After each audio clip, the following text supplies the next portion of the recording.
Sa ngalan ng Ama, ng Anak, at ng Espiritu Santo. Amen.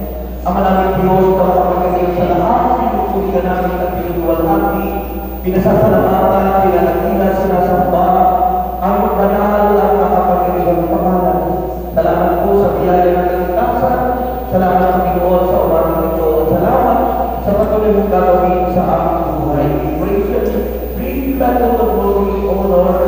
Praises and thanks to Lord God. In Jesus' name we pray. Everybody say amen. Thank you to the Father, Son, and the Spirit. Amen. Pakilalas ko na lang yung pakamay ko ba yan? Wala. Kagalang bata na lang sa akin. Okay. Magandang hatuwa ako sa inyong lahat. Good morning.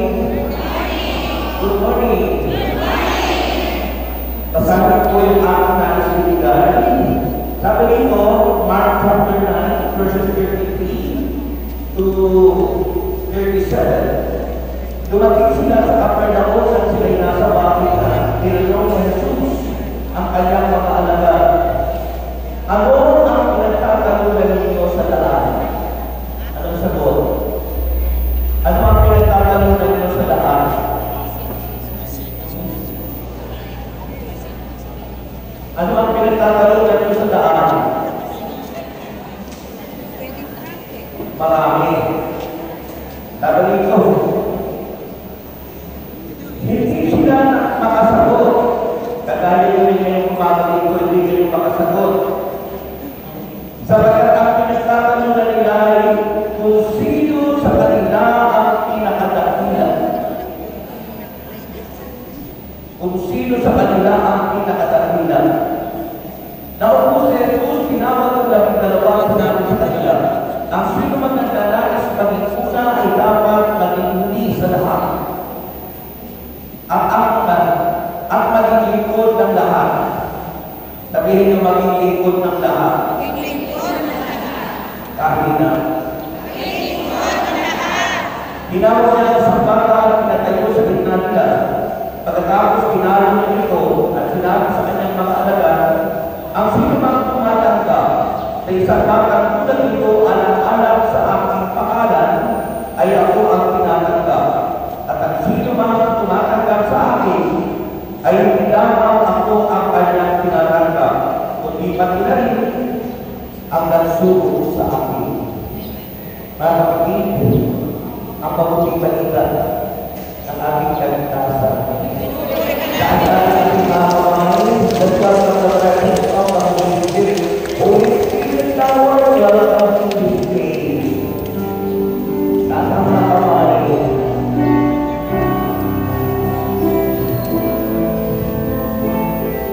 Holy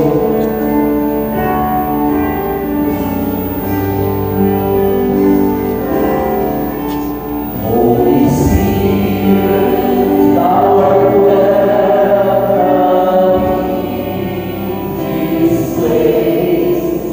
Holy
Purihin natin siya.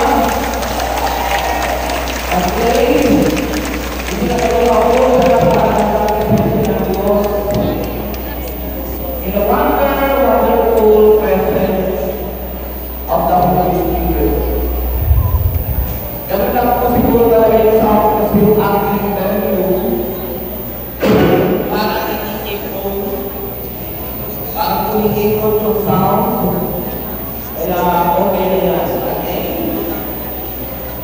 Hindi ko po akalain, sana hindi ako makakarating.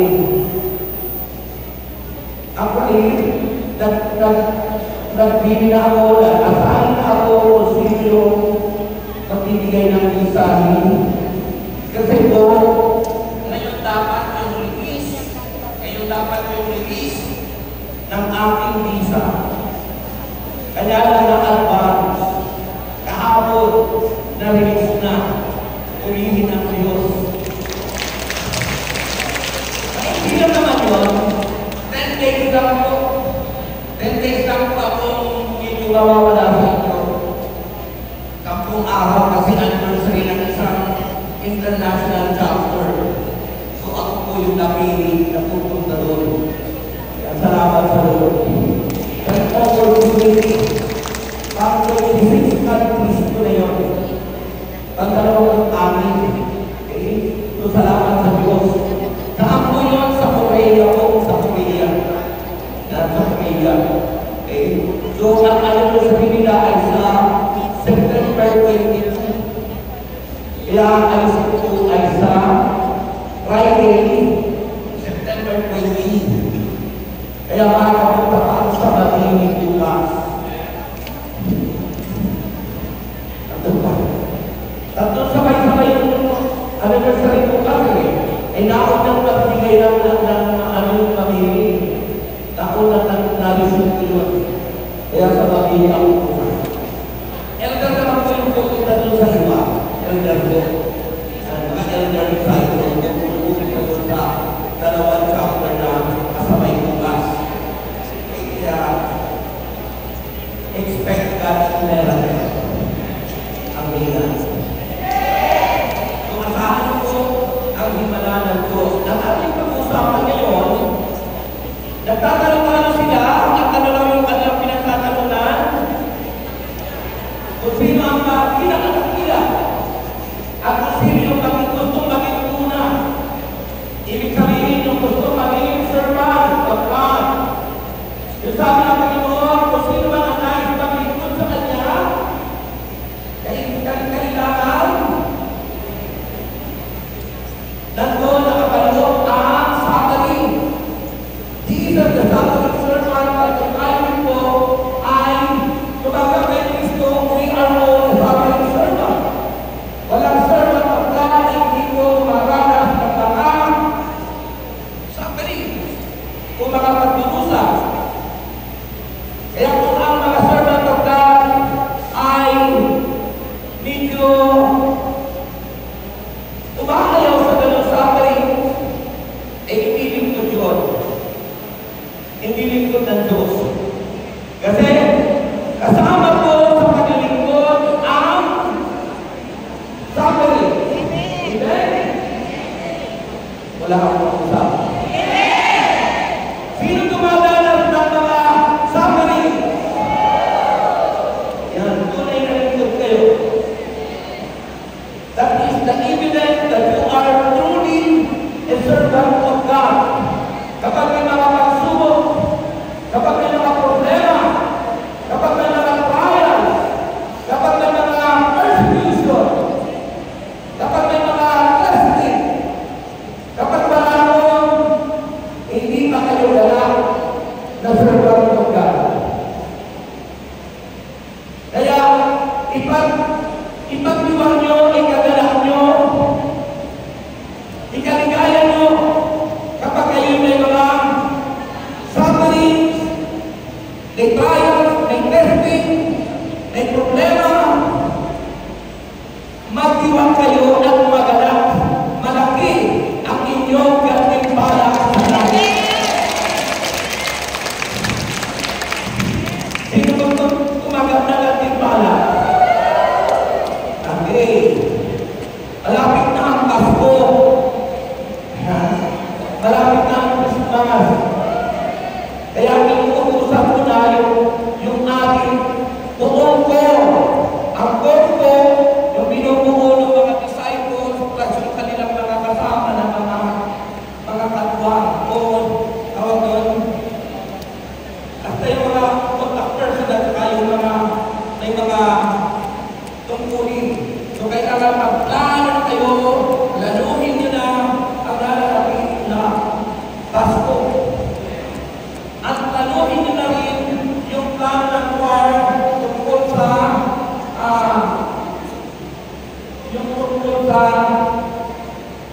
pagkaan ng mga sound system. Yun, si brother ko, laluhin nyo na yan para sa approval. Habang ako'y wala. Para pagdating ko, aalamin ko na yung inyo mga napag-usapan. Okay? Nais ko na ipabatid sa inyo, listen, ang NCR, tayo po yun, wala po tayong council. Ang council po, direkta tayo sa Amor Solo. Kung ano ang sabihin ng Amor Solo, implement ko tayo. Tayo ang mag-i-implement. Amen. Kaya kapag namin po ako, sinasabi ko sa inyo kung ano i-implement. Ang dapat natin pag-usapan, kagaya na sinasabi ko, yung mga proyekto ng Batangas na hindi sasantan tungkol sa ating mga omnibus code. Pero yung mga pinatutupad namin, yung po'y galing lahat sa Amor Solo. Wala kang kausap. Amen! Amen! Amen! Amen po yun. So, kaya wala akong council, wala na yung katuwang, kundi mga committee ang nasa akin. Mga committee, yung mga nakalagay na susunod sa akin. May mga committee. So maliwanag ko yun. Maliwanag? Maliwanag? O hindi maliwanag kasi umiin ko. So ating pag-usapan na yung pinagtatalunan, yung bilang lingkod ng Diyos.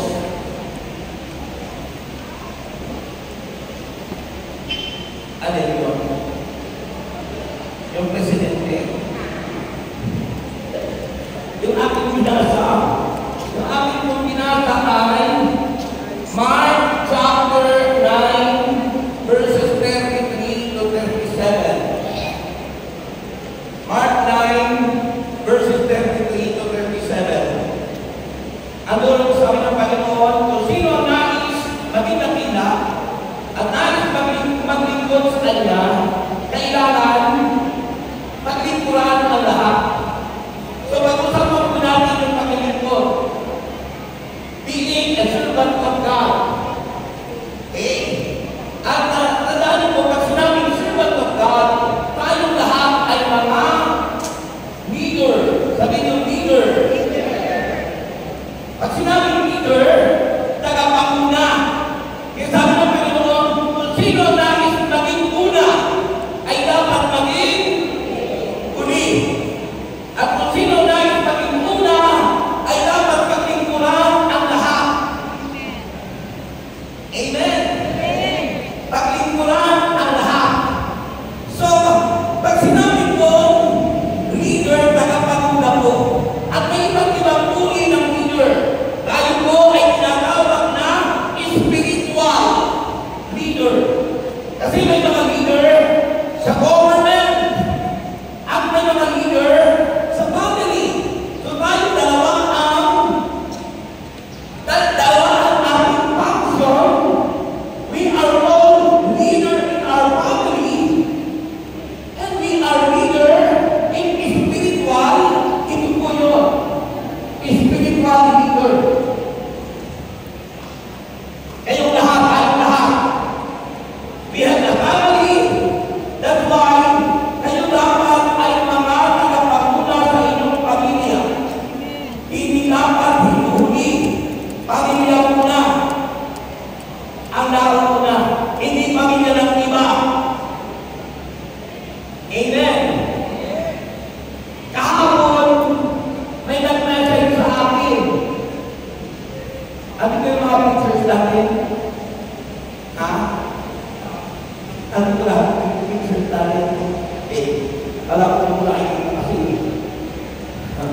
nasaan mga pictures natin.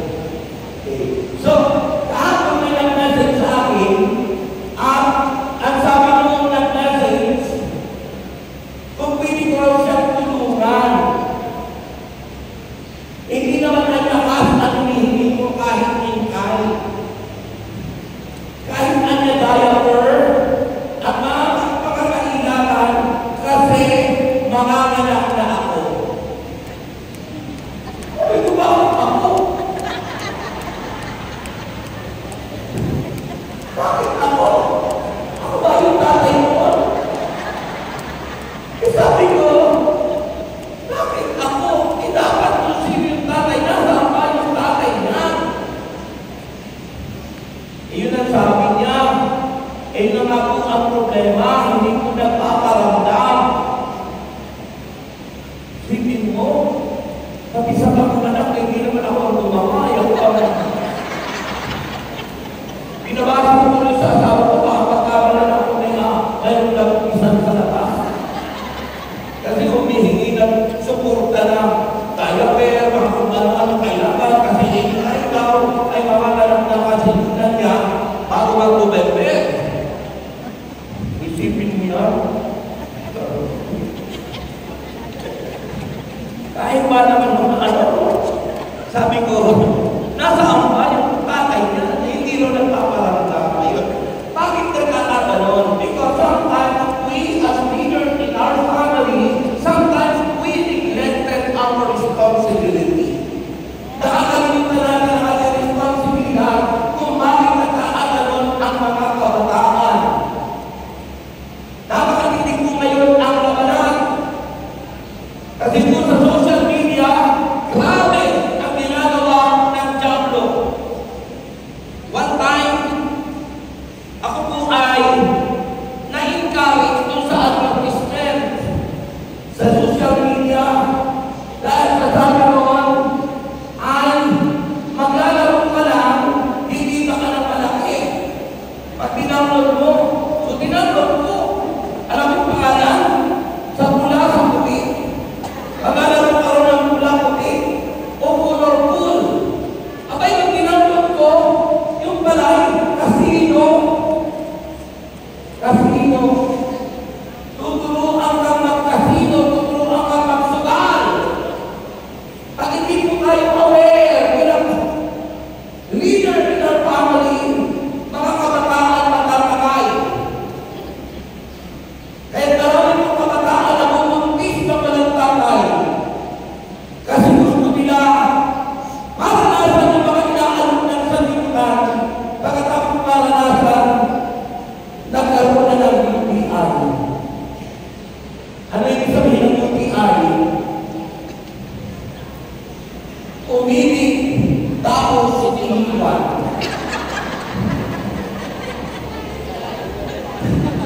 Umibig, tapos iniwan. Nagka-UTI. Ay marami pong ganon.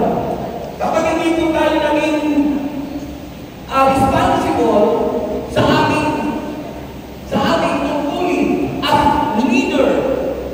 As I said, we are all leader in the family and we are all leader in spirituality sa ating paglilingkod. Tagapanguna.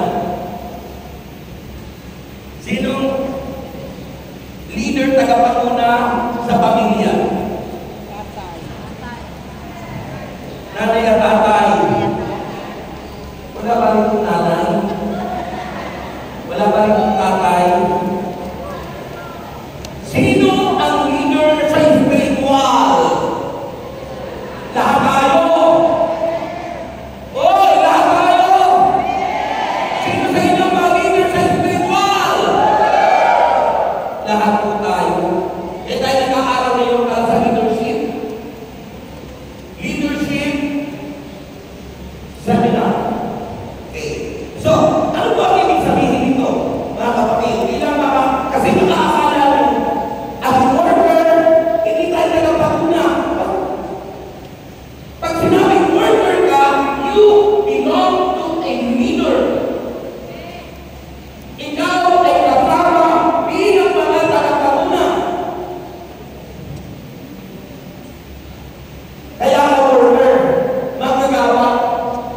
Pag sinabi ng gagawa, may ginagawa, hindi lang nakatulala. May ginagawa ba kayo? Yun ang mga leader. May initiative, hindi na kailangan utusan pa.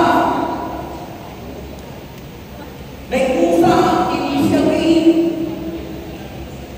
hindi na kailangan utusan pa. Ang mga leader, they know what are their duties and responsibility. Alam mo kung ano yung tungkulin. Kung nasa prayer ka, kung nasa limit ka, kung nasa doctor ka, kung nasa anumang position ka. You must know first your responsibility. Mahirap. Parang ka lang So, according to Maxwell, mahalaga po, si Maxwell po ay isang tagapagturo ng leadership. Sabi po ni Maxwell, leader is someone who lead. Ang isang tagapagturo ay isang tao na siyang nagtuturo, namumuna, hindi siya nahuli. So, leader is someone who leads and leads, nagtuturo.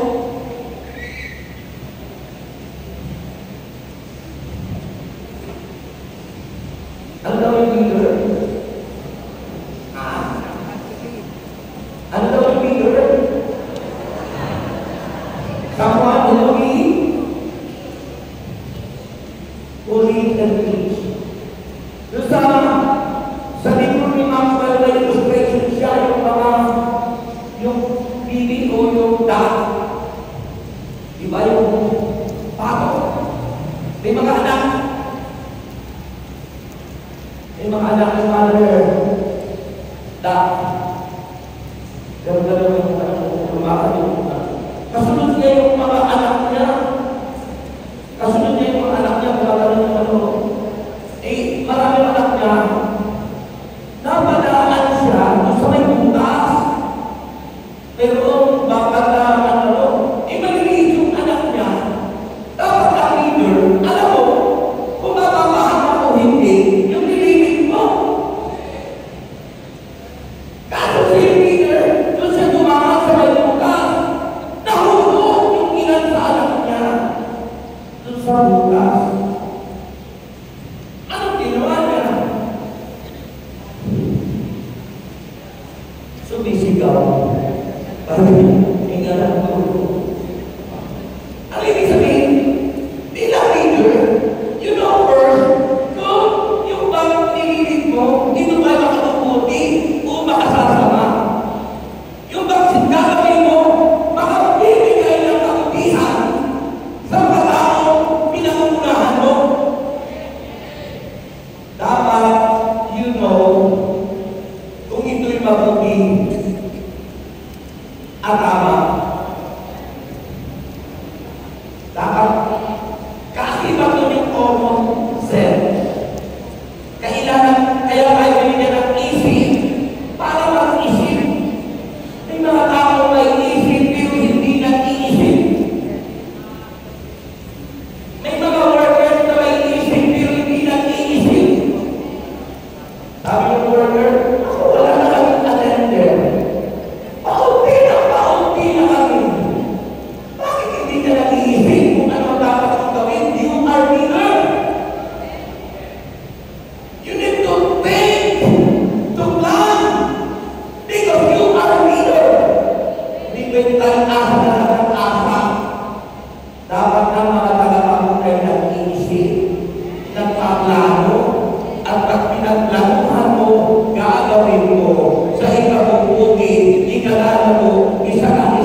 before na gawin mo ang bagay, dapat pinag-isipan mabuti at pinlano mabuti. Ito ba'y tama? Ito ba'y mabuti? Ito ba'y kasasagana ng ating kasasagana? Sino sa inyo may isip? Gamitin ang isip. Para mo yung gawain, mag-isip-isip at magplano. Paano mo gagawin? You must have think what is practice that you need to do for the growth of your prayer group na hinahawakan. Baka nag-maintain na lang tayo, naghihintay na lang ng sinong darating.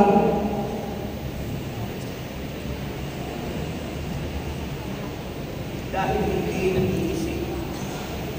So lahat ng workers, dapat nag-iisip. Kaya nga may meeting kayo once a month, di ba?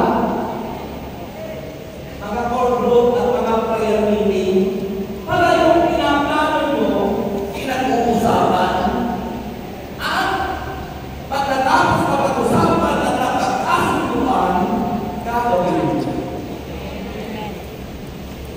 Yung umiingnan na yun, yung nakakauna pa. Yung umiingnan ko, yung mga naiintindi. Yung pumapalakpak ko, yung nakakauna.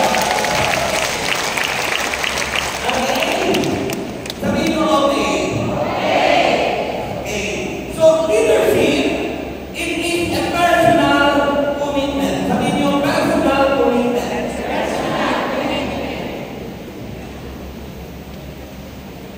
Yung leadership daw po, personal. Pag sinabing personal, ikaw yun. Sarili. Pag sinabing personal, ikaw yun. Ako yun. Ikaw yun.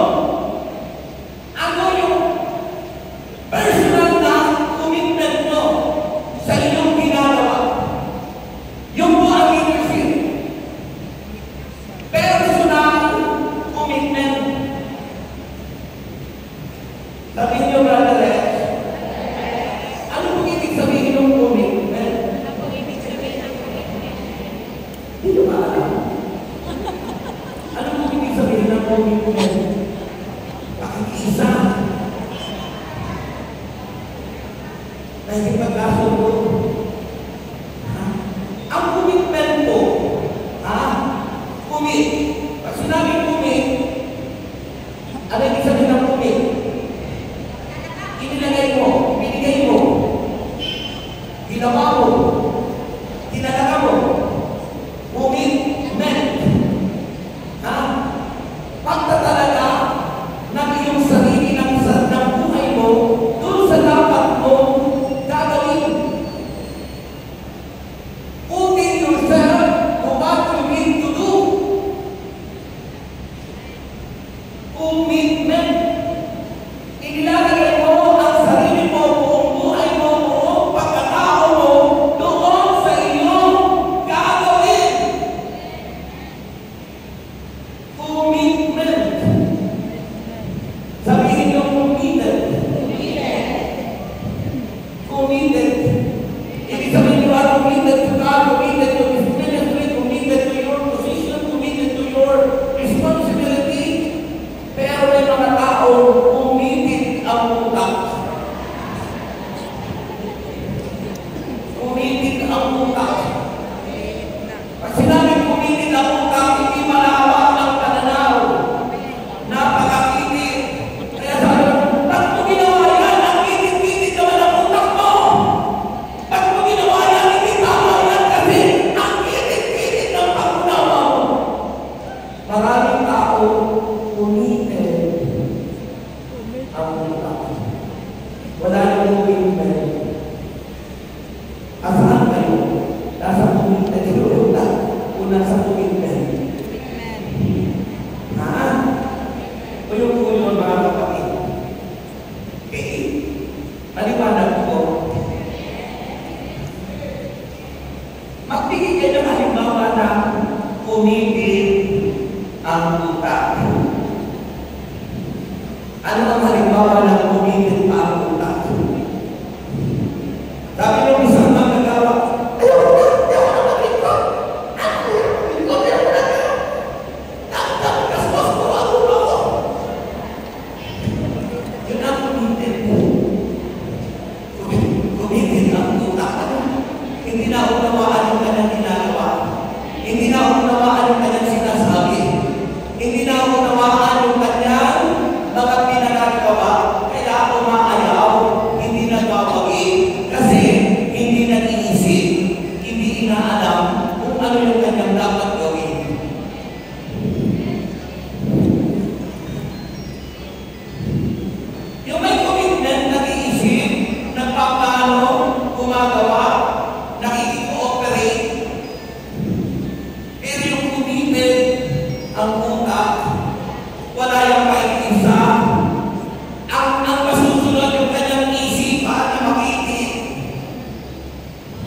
ayaw na.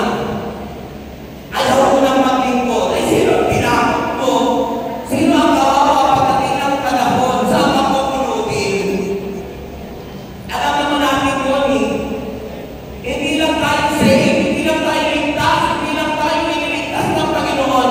Before Jesus saved each and every one of us, iniligtas tayo na, pero we are saved by the Lord Jesus Christ. We need to serve Him with all our heart. Kailangan maging mo natin siya. Ng buong puso, ng buong pag-iisip. Pag sinabi buong pag-iisip, hindi makikita na pag-iisip. Buong kaluluwa at buong lakas. Minsan nagigit ng utak natin ng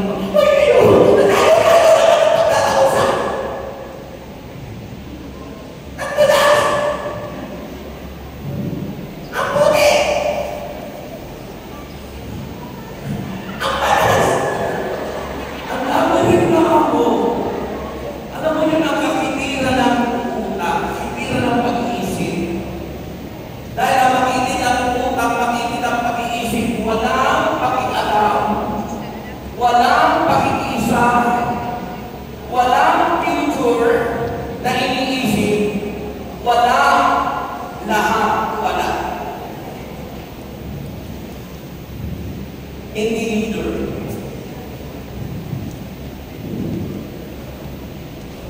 Brother, matanda na ako.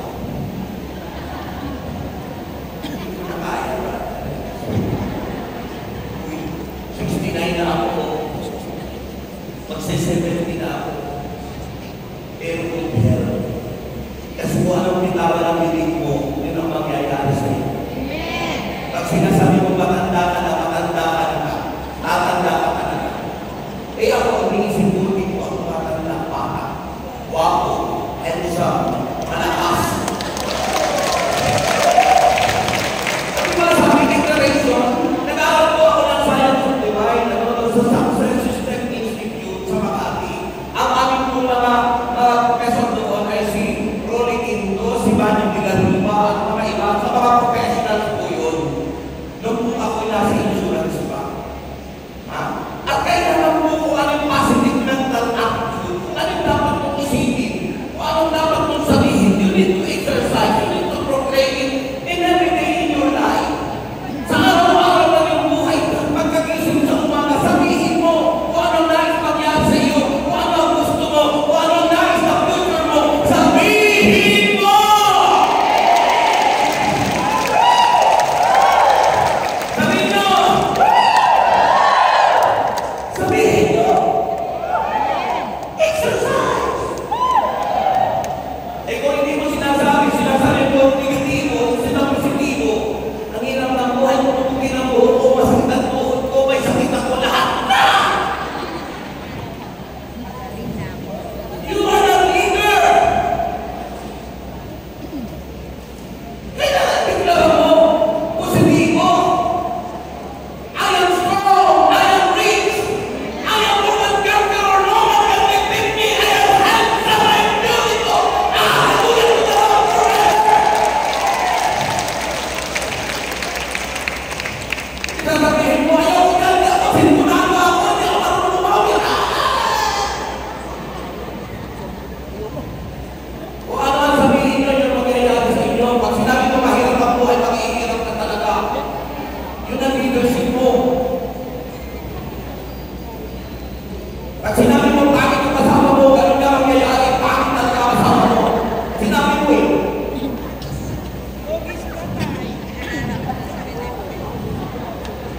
Diba? Nakikinig ba kayo yun? Ha? Declare! Every morning, every hour, every minute. Sino ba sinasabi ng awit tayo ng awit? Every time we sing the song, and now, let the weak say, I am strong. Oh, yun ang tama. Let the poor say, oh, bakit daw? Because of what? Oh, ginawa na ng Panginoon. Oh,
mayroong nag-text sa akin. At sabi ko sa nag-text sa akin, pakisabi mo naman doon sa kay ganito na ano bayaran yung utang niya kasi ginamit yung pangalan mo na ikaw ang ginamit at tinambal mo. Kaya pakisabi sa kanya na bayaran niya yung alas 2 ng hapon yung utang niya. Dahil pag hindi yung binayaran, ikaw maaaala sa sabi namin sa iyo. O anong gagawin mo? Ginamit daw yung pangalan ko, ginamit daw yung number ko, at ako lagi kinitik at mini-message para daw bayaran yung utang. Anong gagawin mo? Ang bayaran mo? Hindi. Pupuntakin mo yung tao. So, pinuntak mo yung tao. At alamin mo, hindi ka alam magagalit. So, inalam mo, sister, bakit kung ginamit mo daw yung aking pangalan at yung numero ko? To analyze first, alamin mo. Bago ka magalit. So, inalam mo, sabi ng sister, brother, hindi ko ako umamit yan. Nagtataka na po ako kung bakit may mga texting po ako natatanggap na ganyan. Hindi naman po talaga ako nangungulang. Oh, that is scam. Sabihin niyo scam. Huwag kayong magpapa-scam. Yan ang estratehiya ng diablo ngayon. Kaya ang ginawa ko yung nag-message sa akin, pinla ko kasi inalam ko na ang katotohanan. Dahil sabi ng Bible, the truth will set you free. Ang katotohanan ang magpapalaya sa akin.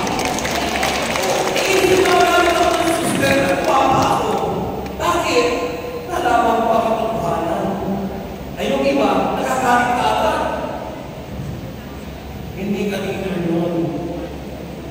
Kung magdalo mo yung akayin yun, hindi mo makakain. Hindi mo maiban nila yun kasi nagalit ka na agad. Sinupal-pal mo na agad.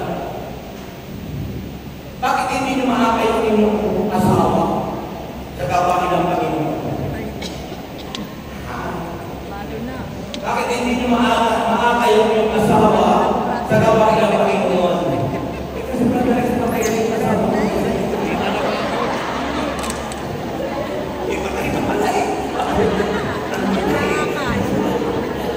Yung nakukuhay ka, ay hindi nyo maakay ang asawa nyo. Kasi minsan, hinahanap natin yung maturity natin sa ating kasama. Huwag nyo hanapin yung maturity nyo doon sa kasama nyo sa bahay, sa asawa nyo sa ganito. Hindi maakay yun. Kailangan ang isang leader mayroong isip, may pangunawa. Sabi niyo pangunawa. Inuunawa ang lahat. Ha? Hindi yung sasabihin mo kung ang asawa mo ay sikulas. Ha? Dahil ka sabi mo ka sikulas. Ano sasabihin mo? Ikaw na sikulas? Hindi mo ako kailangan. Hindi mo ako kailangan. Sige mo ako. Hindi ka sumama. Parang isang sabi doon kasi pinupara mo at sarili mo sa kasama mo. Do not compare yourself and your maturity in your husband or in your fellow brothers and sisters. Dahil hindi nyo maakakay. At ang leader must be may pangunawa. Inuunawa ang lahat. At pag inunawa mo siya, bukas makalawa, kasama mo na siya. Magpakailanman, ikaw muli.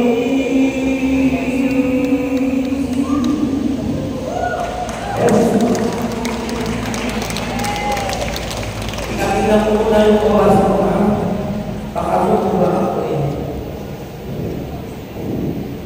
Kasi mahuli daw yung isa.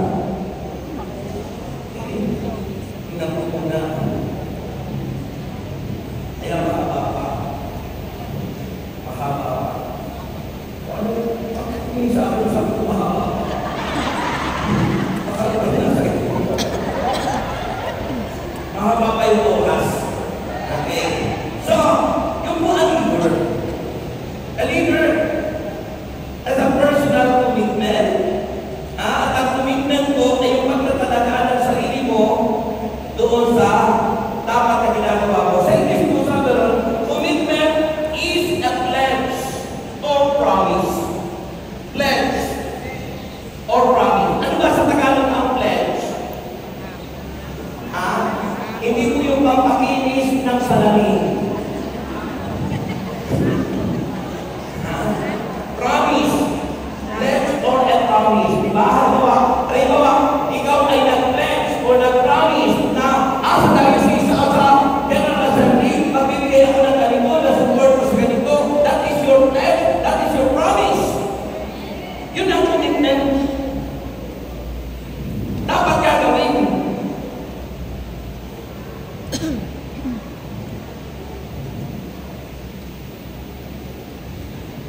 Amen? Kayo po ba ay nagpa-promise o nag-pledge minsan? Sino? Taas ang kamay. O diba? O sabi mo, halimbawa, General Assembly, o brother, o sumasali mo, Secretary Treasurer natin, sister, ito yung aming pledge. Amen. Ito yung aming promise. Amen. That is the commitment. Voluntarily, you give as a pledge or promise, and that is a commitment. Ang hina. Naunawaan niyo po? Ha? So, commitment sa pledge or promise to do something. To do something. Gagawin mo isang bagay kung ano. Yung po yun. And number 2, commitment is a dedication to a long-term course or action, project or relationship. Dedication. Sabi nyo, dedication. Ulitin nyo. Ano sa Tagalog ang dedication? Ha? Ano? Inihangalay. Pag sinabing dedication, sa root word, sa salitang tuga, Dedicate. ibinibigit mo yun. Dedikasyon. Dedicate. Ha? You dedicate yourself. Ibig sabihin, nakadikit. Commitment. Ibig sabihin, hindi ka mawawala. Hindi ka pwedeng mawala. Because you have a dedication. Inilalagay mo yung sarili mo. Hindi ka nawawala, hindi ka nagwawala, at hindi ka nakatulala. Ha? Naintindihan niyo? A dedication to a long term, mahaba na panahon. Course of action, project or relationship. Like for example, our project in Tagaytay, na mayroon tayong ginagawang pupo doon. Para pagdating ng panahon ay mayroon na kayo doon kung pwedeng gawing livelihood. Na maraming umaakyat sa Faith Mountain na pwede kayong maglagay doon ng kahit ano para sa livelihood. E souvenir na binibili ng mga tao umaakyat doon. As a social service namin sa Batangas. So, kapag may dedikasyon ka, ha? Hindi ka nawawala. At hindi ka nagwawala. Nagwawala ka na kasi sasabihin ko, puro na lang ganyan, puro ganyan. At hindi ka natutulala. Dahil pag bigla kang natulala, baka ikaw ay mawala at isilid sa bakong. Okay? So, mahirap mo yung natutulala dahil sa pagwawala. Dahil baka ikay mawala. At pag nawala ka, sayang ang pagkakataon. So, yun po ang ibig sabihin ng commitment. Sabihin yung commitment. Commitment, una, it is a pledge or promise, pangako. To do something na may gagawin ka na hindi mo po pwedeng hindi gawin dahil yun ay pinangako mo. Pledge. Diba? Yung panata Iniibig ko ang Pilipinas. Ito ang aking lupang simula. Ito ang tahanan ng aking lahat. Ako inututok niya ang inututok. Upang maging malakas, maligaya, at kapaki-pakina. Bilang ganun, ay dinigin ko ang payo ng aking mga magulang na kahit ako'y manalo ng ilang milyon at bigyan ng sakyan at bahay, hindi ko makakalimutan ang aking nanay at tatay. That is blessed.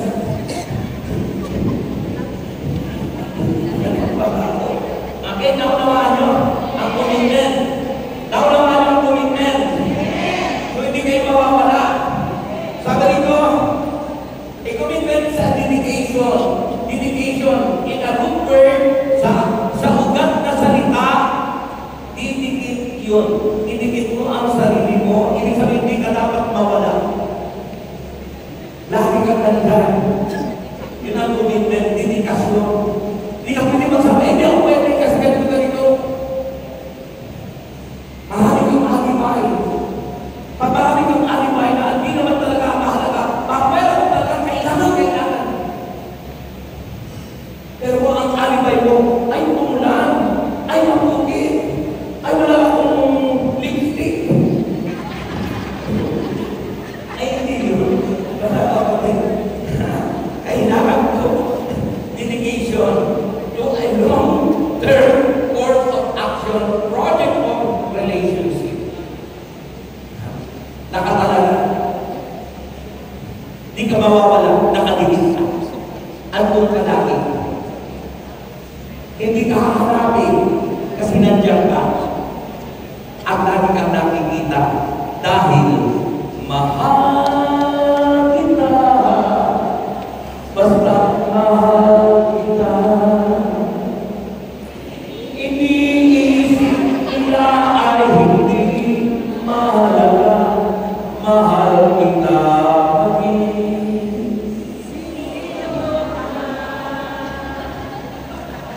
Amen? Mahal mo ba siya maging sino ka? Yan ang Diyos. It is God's promise. Pangako ng Panginoon. At yung buwan na sa ating malaman. And what are the awesome power of commitment? Awesome, sabi niyo, awesome. Ulitin niyo, awesome power of commitment. Pag sinabi awesome, sabi nakaka-amaze. Kamanghaman ka. Nakapangyarihan ng iyong commitment sa buhay. First, kung talaga kayo may commitment, the awesome power of commitment is it inspires. Sabihin nyo, nakaka-inspire. Ulitin nyo, nakaka-inspire kapag kayo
inspire.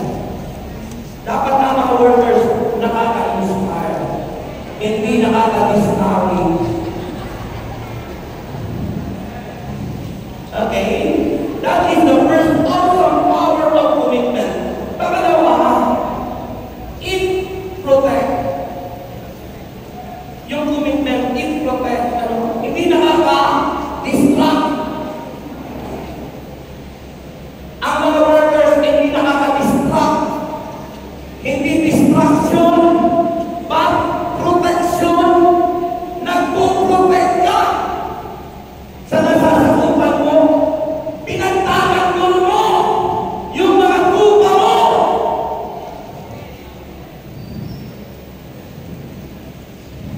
Sabihin mo sa iyong katabi, walang iwanan. Ang hina. Walang iwanan. Okay? So, the awesome power of commitment, it protects. Okay? And the third, it provides. Sabihin mo, it provides. Kaya tayo dapat, yung faith, love, and unity, nagtutulungan. Ikaw dapat ang kaagapay doon sa bumabagsak. Hindi yung bumabagsak na tinulak mo pa. Bahala ka sa buhay mo. Alam mo! Tinulak mo pa.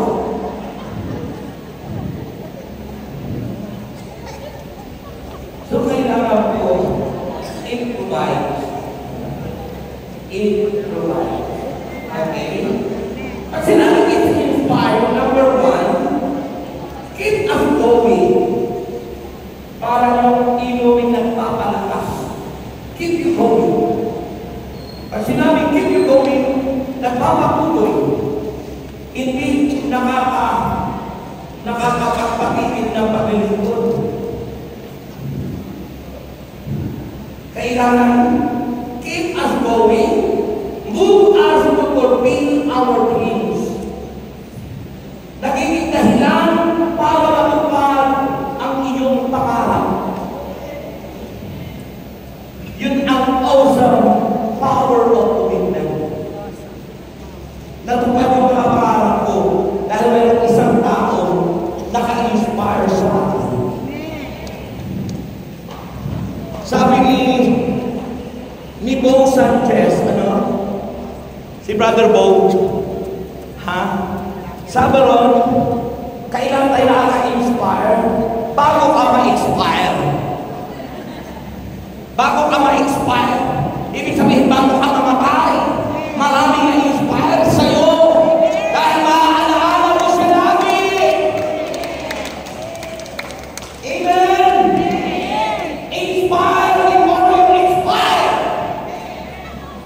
Bago ka ma-inspire sa mundong ito, bago ka mawala, dapat maraming na-inspire sa'yo. Ang hina. It protects from wasting our lives. Ang commitment, it protects from wasting. Yung bang mga tao nasasayang ang buhay sa walang kapararangan.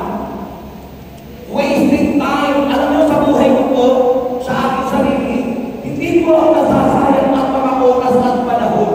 Sabi ko sa aking paglilingkod, hindi naman everyday, hindi naman every time, hindi naman every ano nag-preach ako. May mga time na dapat kong gamitin sa other project.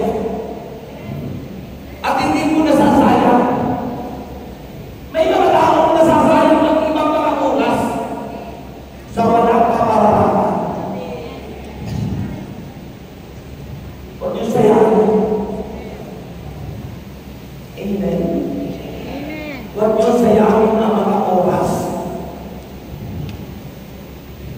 Ay yung iba ka, picture na pero hindi nag-aaral. May oras naman pero nasasayang yung oras. Hindi nag-aaral ng leksyon. Pag yun na tingin sa akin. So yung po dapat, huwag niyo sasayangin ang oras for your future. Hindi habang panahon.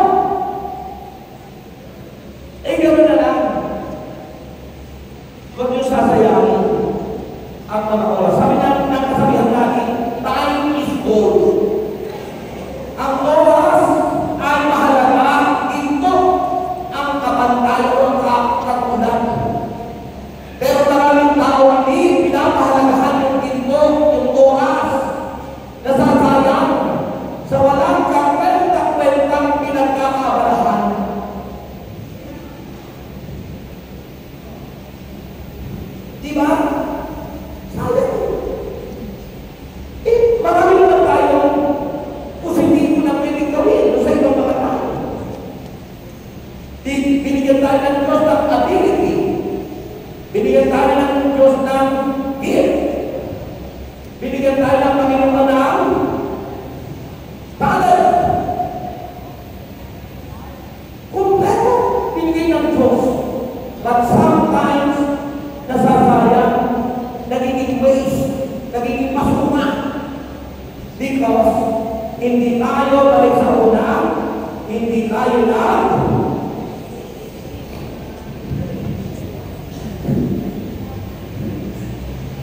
Okay, so yung kuyo na kapatid, it protects from wasting our lives, it protects from taking shortcuts. Kasi hindi mo pwedeng i-shortcuts mo. Maraming tao gustong sumagana agad sa buhay, gusto shortcut. Kagaya yung tumawag sa akin, di ba? Gusto agad magkaroon ng anak, ay hindi pa naman sila nagpakasal. Kailangan na sa proseso. Dahil gusto natin lagi shortcut. Pag shortcut po ang inaano sa atin, that is a work of the devil. Tinan mo, ang Diyos. O pwede naman ang Diyos na lumitaw na lang, maniwala kayo ako ang Diyos. Pero nagpasakot sa proseso, pinaglihi ng isang berhen. Tandaan niyo po, si Jesus, pinaglihi ng isang berhen. Eh kung ngayon kaya ang Panginoon magkakatawang tao, baka wala ng berhen na makikita.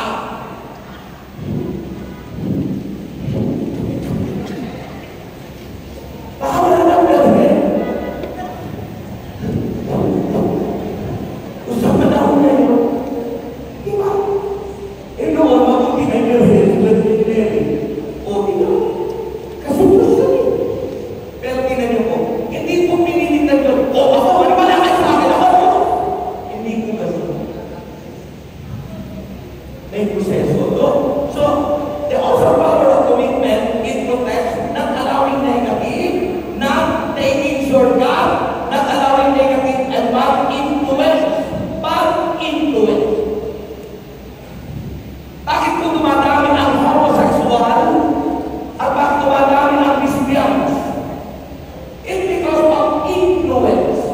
Bad influence. God is the one who choose our gender. Ang Diyos po ang pumipili kung ano ang iyong pagkatao.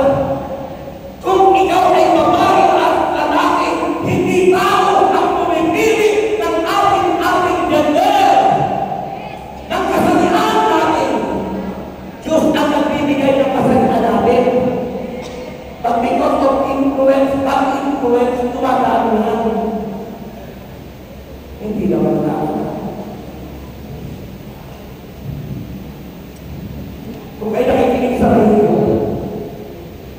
ang dami mo laging tumatawag doon. Pag-pray mo naman yung panako, ganito. May kasama ka ako, babae. May kasama ka ako, lalaki. Ganito.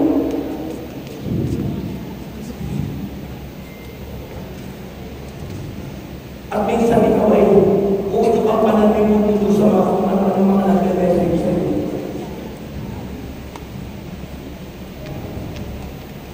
Diba? So, the awesome power of commitment, it protects. And finally, it provides.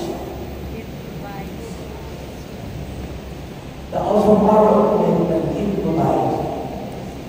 Focus on resources. Kailangan makatulong tayo sa resources natin.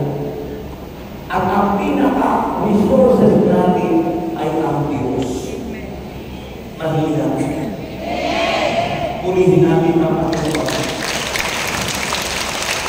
Ang pinaka-resources. So, maliwanag po yun, mga kapatid. Naunawanan mo po. Wala kayong tanong doon sa aking sinabi. Wala kayong tanong. Brother, wala akong tanong kasi hindi ko naiintindihan. Dalawang klase na naman yun eh. Naiintindihan at hindi naiintindihan. At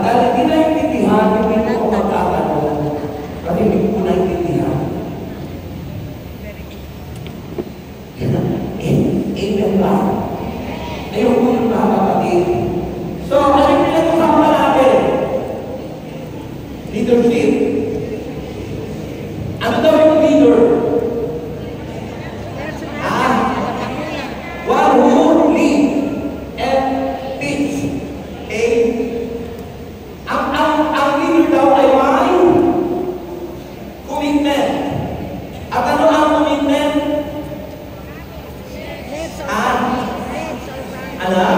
Yes, promises. Oh yes. At ano daw yung awesome power of commitment?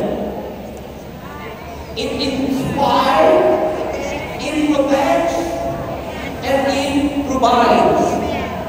Amen. Nakaka-inspire, nagpo-protect, at nagpo-provide. Ang isang tao may commitment. Amen. At yun po ang dapat. Hindi tayo nag-waste ng time. Dahil ang tao nag-waste, nagsasayang ng oras, hindi ka leader. Amen. Huwag mong sayangin yung oras at panahon. Your assignment, sabi ni Kong Michael, pag kayo nagtuturo, kailangan mayroon kayong sasabihin, what is your take home? And what is your assignment? Okay. Ano yung take home nyo? Yung mga natutunan nyo, di ba? Ang assignment nyo, mag-meditate kayo at isipin nyo sa year 2025, nakasulat yan, no? Year 2025, ano na ang kalalagayan mo sa paglilingkod mo sa Diyos? About your commitment.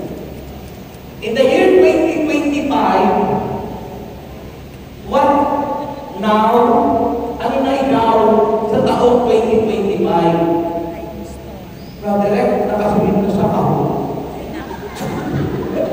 Huwag ganon. Mahabang buhay. Okay. Ano na ikaw sa taong 2025? Ano yung commitment mo nun? Ha? Ano yung dream mo? Ano yung pangarap mo? Sa natural at sa spiritual? What is your dream? Ha? In natural world and in the spiritual world, hindi pwede pag-iwalay yan. That's like sa mundo. In your natural world, ano na ikaw sa taong 2025? Ganun pa rin ba? O mayroong adjustment, nag-increase? Ha? May project ka ba? May proyekto ka ba? The year 2025, whatever lang, nagiging dapat ang isang leader ay futuristic. Okay? Dapat iniisip mo yung kinabukasan. Yun ang pagkakas ng buhay. Ang kailangan pagdating ko ng 2025, ako ay mayroon ng magandang tungalo. At dahil ng pangarap ko, hindi ko iiwan ang paglilingkod ko kay Lord. And that is my commitment in my spiritual life, so that my dreams in life may be fulfilled. Matupad. Sometimes kasi, pinag-iiwalay nyo kung spiritual lang. Nandito ka pa naman sa lupa. Sasabihin mo, ang Diyos ay masagana, pero naghihirap ka. Ang Diyos ay mayaman, pero wala ka naman patas. Wala ka naman damit. Alam mo sa mundo lang, hindi na po ako may bigyan ng damit. Puro bigay. Ito, bigay lang sa akin yan. Ito, batalo, bigay din sa akin yan. Sapatos ko, bigay din sa akin yan. Medyas ko, bigay din sa akin yan. Underwear ko, bigay din sa akin yan. Lahat. Kustiso ko, bigay din sa akin. Ano yan, sa bolo. Bagong dengue.